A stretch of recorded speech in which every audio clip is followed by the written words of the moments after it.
The afternoon was bright and unremarkable, the kind of Saturday that made houses sell. I had arrived 40 minutes early, the way I always do. Unlocked the front door, adjusted the thermostat to 68, set fresh-cut stems in a vase on the kitchen counter, and placed the sign at the end of the driveway with the same deliberate care I give every listing. Except this one wasn't just a listing. This was my house.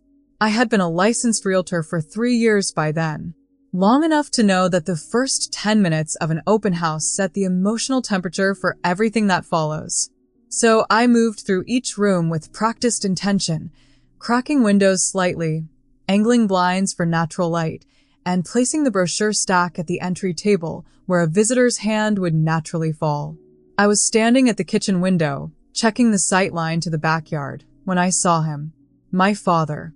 He was standing at the end of the driveway, completely still, staring at my open house sign. Not approaching, not leaving, just standing there, the way you stand when something stops you mid-thought and your body forgets to keep moving. His hands were in his jacket pockets. His head was slightly tilted. He was reading my name. I didn't move. I don't know how long I stood at that window watching him. 10 seconds. Maybe 30. There was something deeply strange about seeing him there, in my neighborhood, on my street, in front of a house he didn't know was mine. He looked smaller than I remembered. Or maybe I was just looking at him differently now. He hadn't called. He hadn't texted. As far as I knew, he was here because my listing had come up in an online search, the neighborhood, the price point, the open house time. Coincidence? Or something close enough to it. I watched him take one step toward the sign and stop again. He read it a second time. The first buyers arrived at exactly 2 o'clock, a couple in their early 30s, her with a printed floor plan already annotated in the margins. I turned from the window, put on the version of myself that belongs to this work, and opened the front door with a smile I've trained to mean nothing but welcome. I did not go outside to speak to my father. I let him stand there. I don't know what I was waiting for.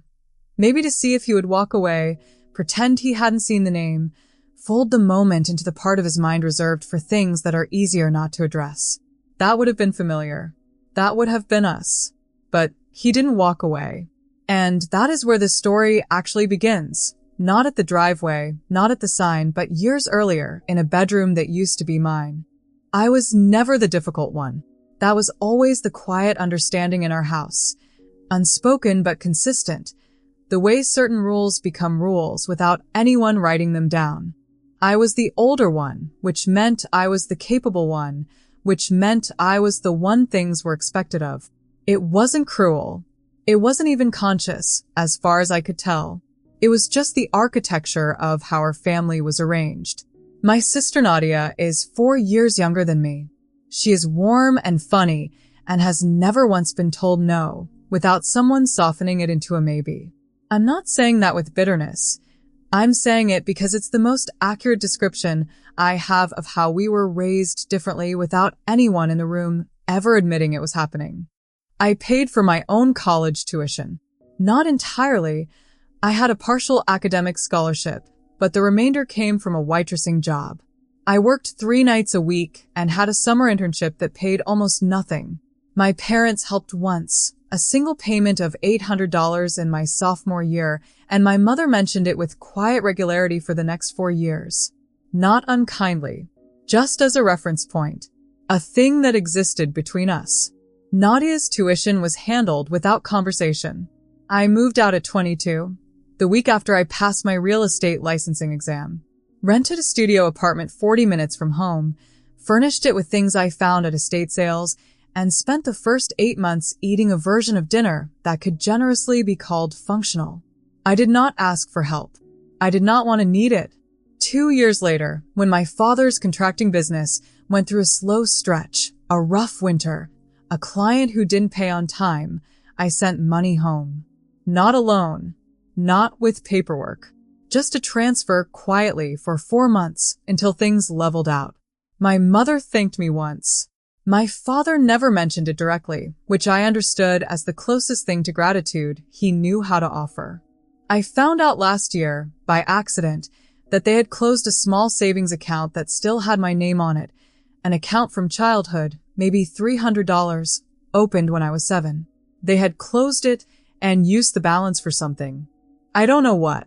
No one told me. No one thought to. It was $300. I know that. But it was also my name on something quietly removed. I'm telling you this not because those individual moments are the point. I'm telling you because they form a pattern. And patterns, once you start to see them, are very difficult to unsee. I was 31 when my mother called me on a Tuesday afternoon, her voice carrying the specific brightness she uses when she wants something to sound smaller than it is. "We finally finished your sister's office," she said. I asked which room. There was a pause before she answered. Not long, maybe 2 seconds. But I have known my mother's silences my entire life, and that particular one. The slight intake of breath, the fractional delay before words arrive, means she already knows the answer won't land well. She was deciding how to package it. "Your old room," she said. We gave it a fresh coat of paint. Nadia needed the space. I was sitting in my car at the time, parked outside a client's property, folder open on the passenger seat.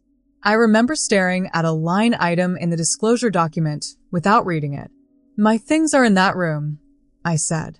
"We went through everything." Her tone stayed light, the way you keep your voice level when you're hoping the other person will match it. "Most of it was old. We didn't think you'd still want it." I asked what they had done with it. She said some things had been donated. Some were thrown away. She couldn't remember exactly what. It had been a process, she said, a few weekends of sorting. She said it in the way people describe routine home maintenance, matter of fact, faintly proud of the effort involved. I did not raise my voice. I asked about a specific box, photographs, mostly. A small album I had kept on the shelf since I was 16, the kind of thing that has no resale value and no practical use and no replacement. She wasn't sure about the album. Here is what I knew about that room before that phone call. I had visited it 6 weeks earlier for my father's birthday dinner. I had left my jacket on the chair in the corner, the same corner where a wooden bookshelf had stood since I was 9 years old. The shelf still held a row of paperbacks, a ceramic mug I had made in a high school art class, and the photo album. I had looked at them the way you look at something you expect to remain, without registering the looking because permanence doesn't ask to be noticed. What I did not know, and what no one had told me, was that the decision to convert the room had already been made by then. The dinner, the jacket on the chair, and my quiet assumptions about what belonged to me, all of it had unfolded inside a plan I was not part of. I want to be precise about something. There is no law that protects those belongings. Personal property left in a parent's home after adulthood carries no automatic legal standing. What was in that room was mine by memory and by understanding, not by documentation. I know that. I knew it then. It is a strange thing to discover that something was already gone before you knew to grieve it. I told my mother I would come by that weekend. She said that would be lovely. I didn't sleep well that week. I had prepared myself on the drive over. Not emotionally, I don't mean that. I mean, I had constructed a reasonable version of events in which the room was changed but manageable, in which my things had been boxed and stacked somewhere accessible, and in which the whole situation was something we could resolve with a practical conversation. I do that. I build the most workable version of a difficult thing and hold it in front of me like a map. The map was wrong. The room was unrecognizable. The walls, which had been a muted green the first had chosen at 14, were now white.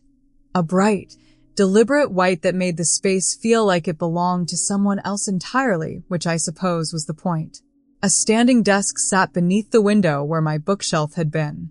New shelving ran along the far wall, already populated with Nadia's things, a diffuser, a small succulent, and a ring light folded in the corner.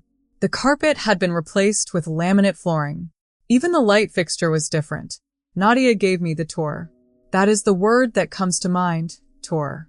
She moved through the doorway ahead of me with the energy of someone unveiling something they're proud of, gesturing at the desk, the shelving, and the way the afternoon light came through the window now that the curtains had been changed to something lighter. She said it had been a long time coming. She said she finally had a proper space to work. My parents stood in the hallway behind me, watching.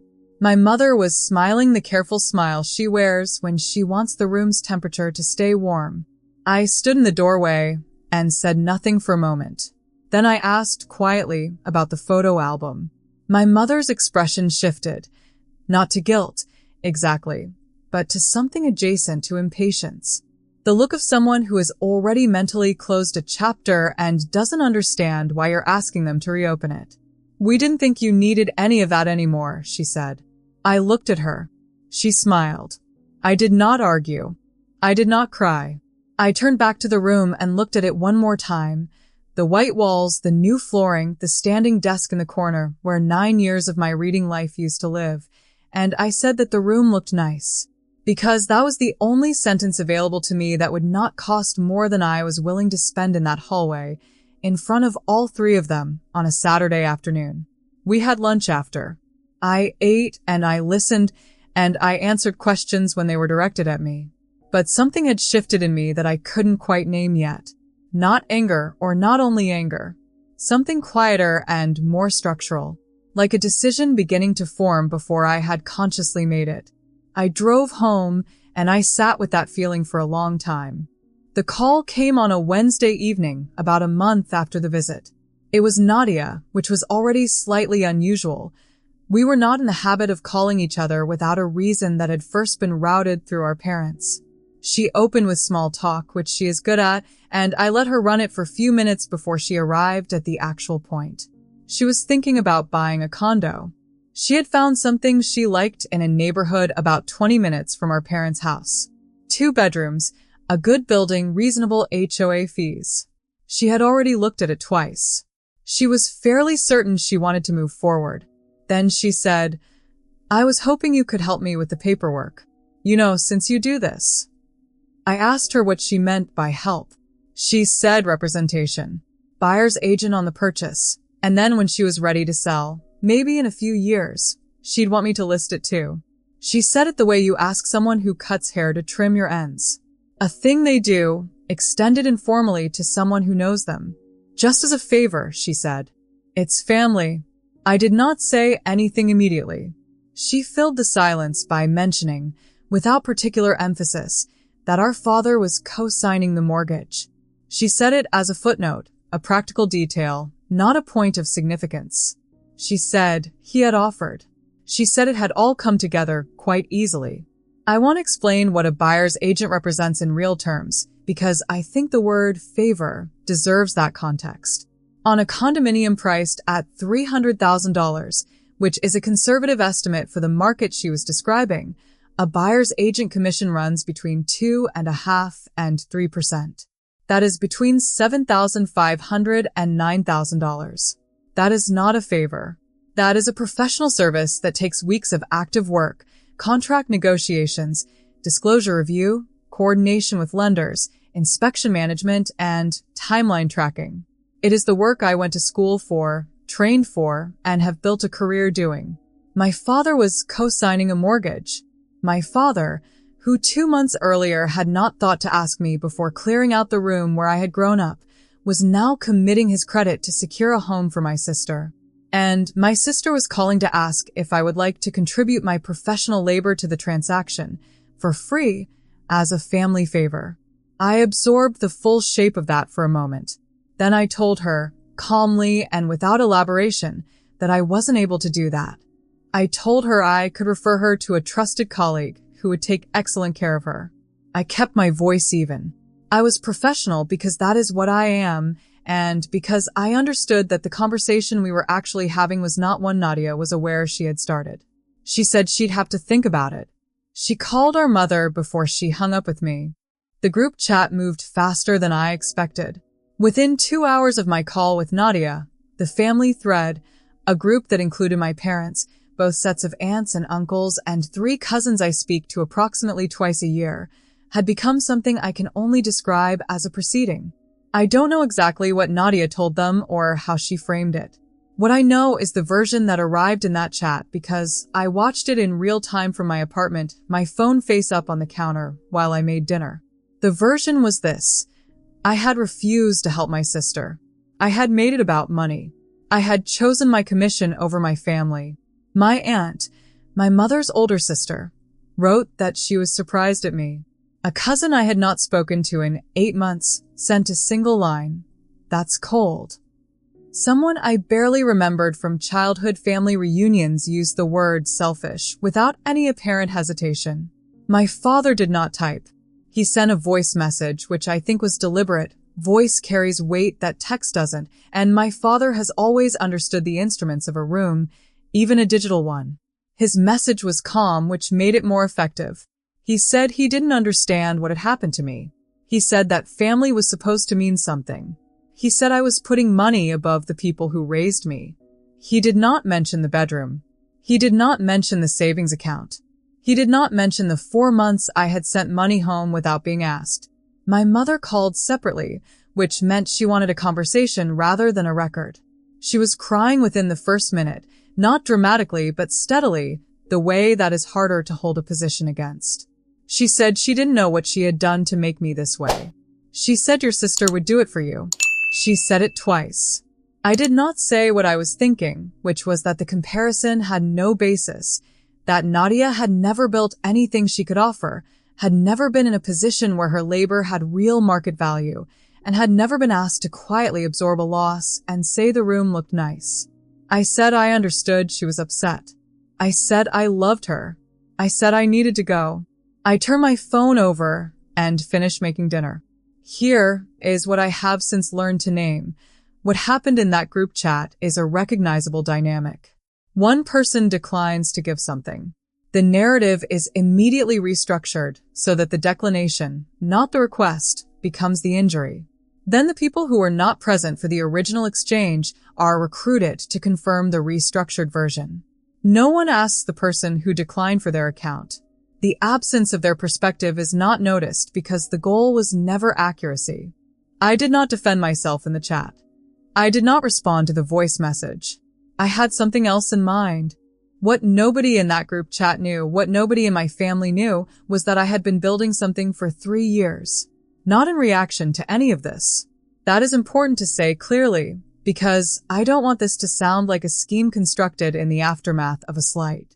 The building had started long before the bedroom was converted, long before the phone call about the condo, long before the voice message from my father. It had started because I had decided, quietly and without announcement, that I was going to create a life that did not require anyone's permission or participation to sustain itself. 3 years earlier, I had purchased a house.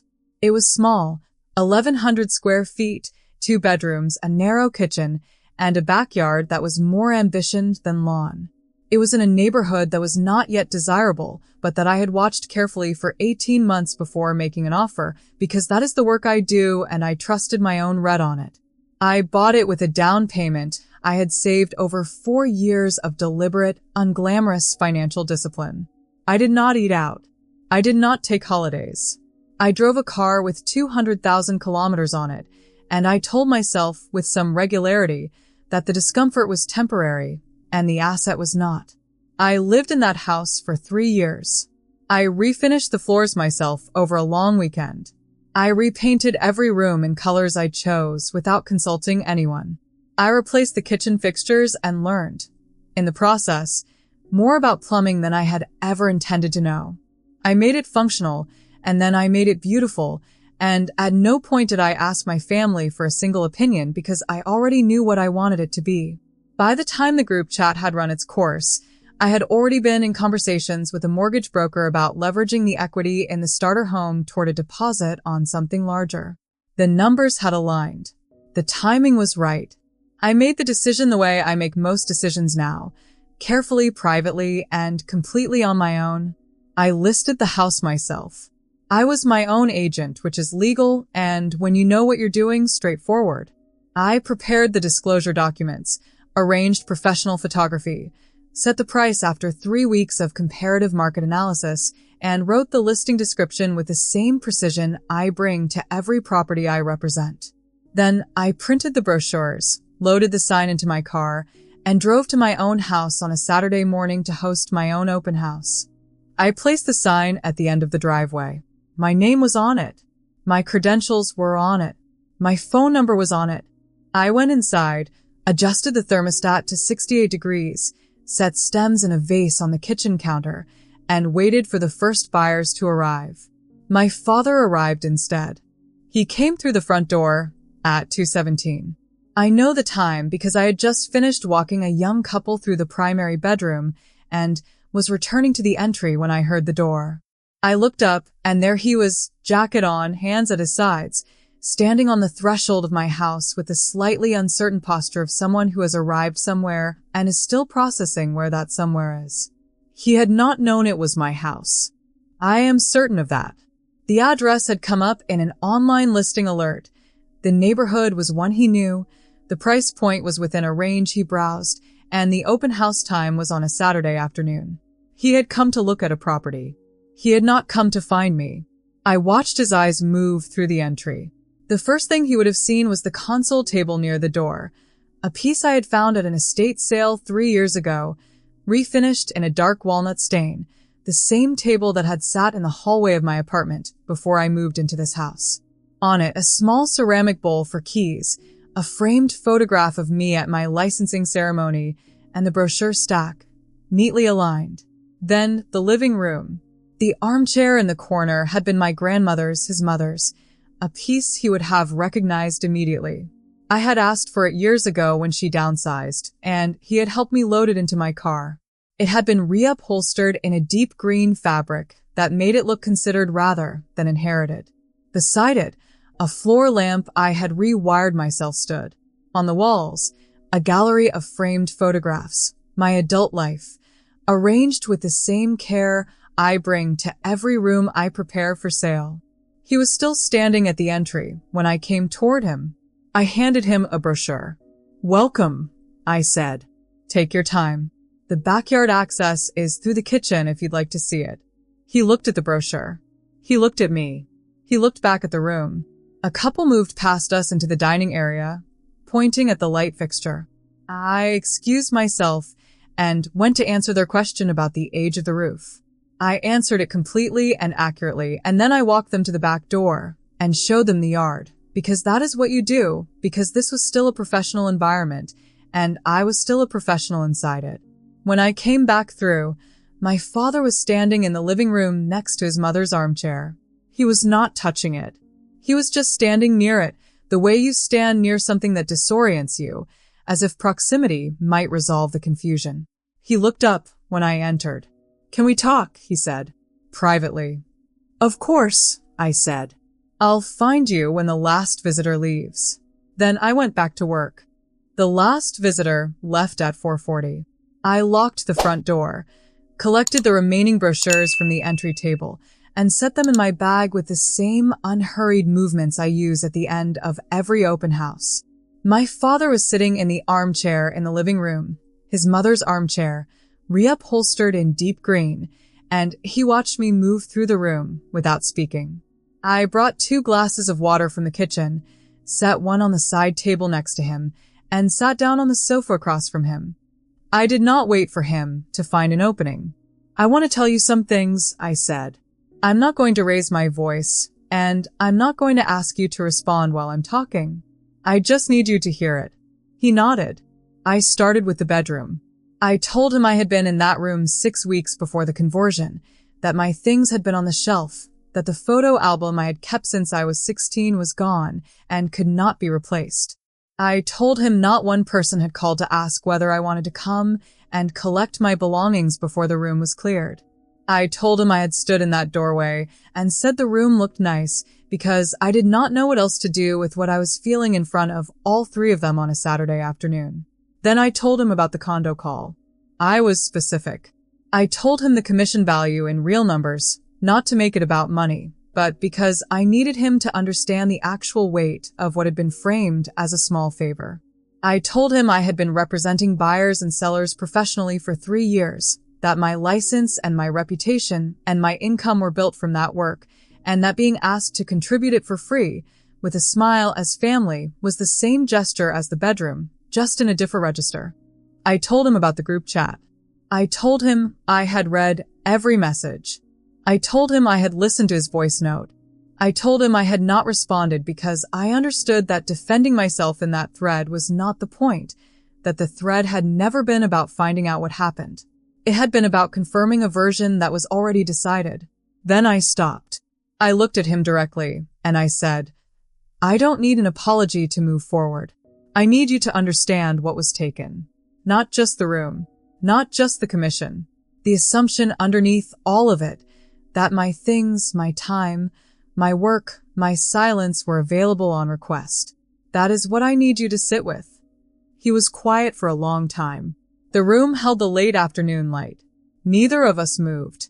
Then he said, carefully, as if the question had cost him something to form, Why didn't you ever say anything? I did, I said. You just didn't notice. He looked at me with the expression of someone who wants to dispute something and can't locate the grounds. I gave him 3 moments, not as accusations, as evidence. Specific, dateable, small enough that each one alone would be easy to dismiss, and precise enough together that they couldn't be. The first was a phone call 3 years ago, shortly after I bought this house. I had told him, carefully, that I sometimes felt like my efforts went unacknowledged in the family, that the things I managed quietly were taken as given while Nadia's needs were treated as events. He had listened and then said I was probably just tired from the move. He had moved on to asking about the interest rate on my mortgage. I had let it go. The second was at his birthday dinner, the same one where I had left my jacket on the chair in the room that was already scheduled for conversion. I had mentioned, in passing, that it would mean a lot to me if the room stayed available for visits. He nodded and asked Nadia to pass the bread. The third was the most recent. The morning after the group chat, I had sent him a private message, not in the thread directly, that said simply, I would like to talk when you're ready. He had not responded. 3 weeks later, he had sent a forwarded joke to the family group. I watched him absorb all 3. He did not say they hadn't happened. He did not reframe them or offer alternative explanations. He sat with them in a way I had not expected from him, and I think that was the moment I understood that this conversation was going somewhere neither of us had fully prepared for. I didn't know you felt that way, he said finally. I know, I said. That's what I'm telling you. I let that settle before I continued. I told him the house sale was not about profit, though the profit was real and I had earned it. I told him it was about building a life in which I did not have to wait to be acknowledged, in which the proof of my choices existed in structures I owned outright, in rooms I had painted myself, and in a career built without a cosigner. I told him that was not a rejection of the family. It was what I had built in the absence of being fully seen by it. He didn't respond immediately. After a while he said he hadn't understood the weight of it. He said it quietly, without performance, and I believed him in the way you believe something that arrives too late to change what already happened but still manages to matter. We did not hug when he left. We did not make plans.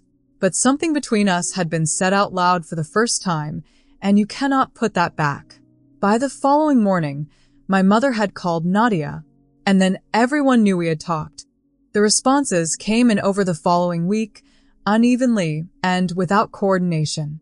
My aunt, my mother's sister, the one who had written that she was surprised at me, sent a private message on a Thursday evening.